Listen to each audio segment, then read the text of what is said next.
Anyway, so I'm starting a second one because I cannot go over 10 minutes.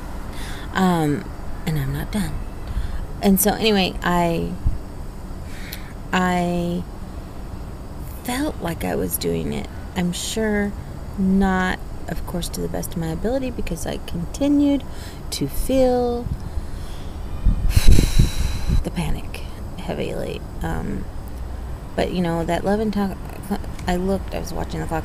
11 o'clock came around, and I was like, wow, I'm feeling like normal. I wanted to get on my Facebook. I wanted to check my email. I wanted to look at the panic station because I wanted to write my blog about what just had happened. Does other people have hours of panic? I mean, I've had not just 1 hour. I mean, I've had hours of panic, 3, 4. When I was trying different drugs, I had like 9 hours of straight panic. I mean, shaking, sweating, 9 hours in my bed. My husband thought I was possessed. At that point, we did call the psych department, and they just told me to keep popping Xanax and I'd be fine, right? Anyway, so I did until I passed out, right? But I don't know. There's something not quite connecting with me yet with all of this. I feel a lot better because, I'm out of bed. I'm in the car right now. I met my husband's counselor, and she's not a tall blonde, so I'm okay. I know I've been cheated on too much in my life. No, I really, on a serious note, I really hope that this will help him, and if not, we'll go to the next one, because I know that he needs support in all of this and what's going on, and the dynamics of our relationship changing.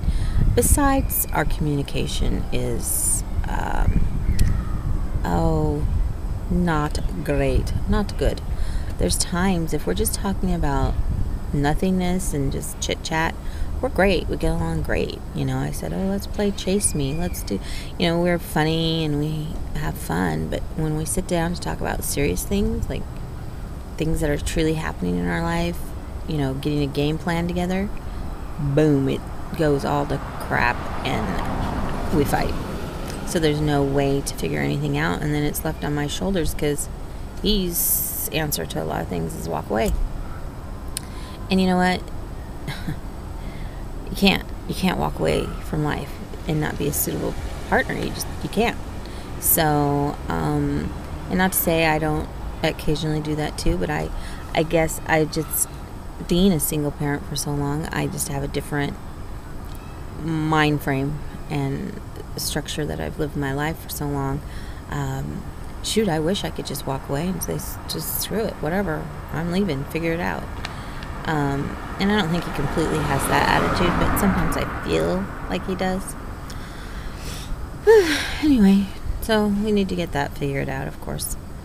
But I'm glad that he's at his appointment, and I'm glad I have our attorney appointment today, and we'll really find out what's going on. That's probably why I had restless sleep. He said it felt like I hardly slept. I was moving so much. Yeah. Oh, it was... Yeah, I'm just wanting to get this stinking thing filed and hopefully get our car back.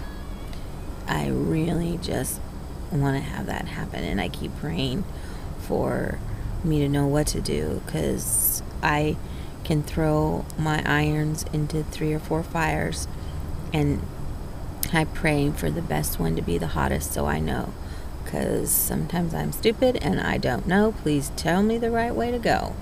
Make it clear. Make that path brighter than all the others. So that's what I've done. I've tried to make like at least 4 different options for us. First 2 have not worked. 2 more to go, which makes me feel a little more antsy, like I need to be thinking of more options, but there's only so much I can do too. I'm only one woman here, and trying to figure out our life. I'm just appreciative my dad's still letting us use the car. However, being questioned almost daily about when we're getting ours back. And this is a little old car that, yeah, I don't know. My dad's funny, but I'm glad we're being able to use it right now. It's really helpful. We have so many appointments and the kids and everything, so that lessens my stress so much, but then it stresses me out because he might want to just take it back at any time, right? If he so chooses. And so that's what I'm working on, is that, and then I see my doctor at 4, and then I did find out yesterday that the Discovery Show is not coming back out for an update.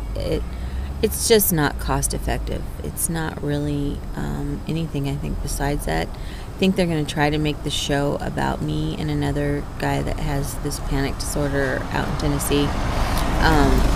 And he's my counterpart in this pilot episode.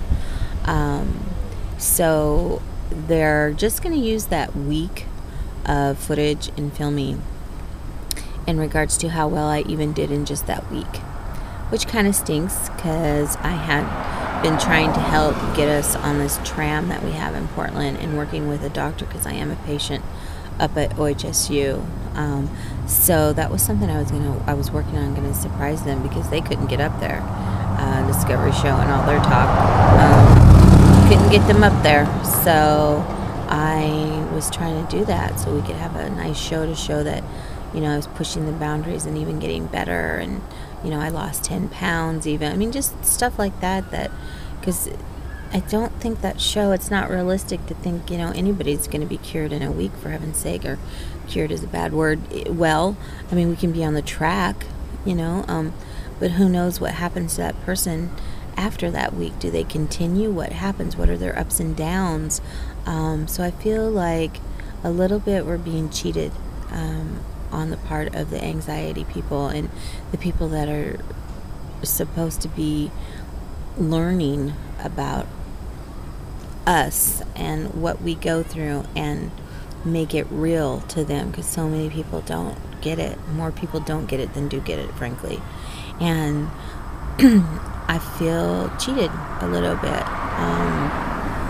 I understand where they're coming from in regards to cost effectiveness and making a show about a week of counseling, but is that realistic?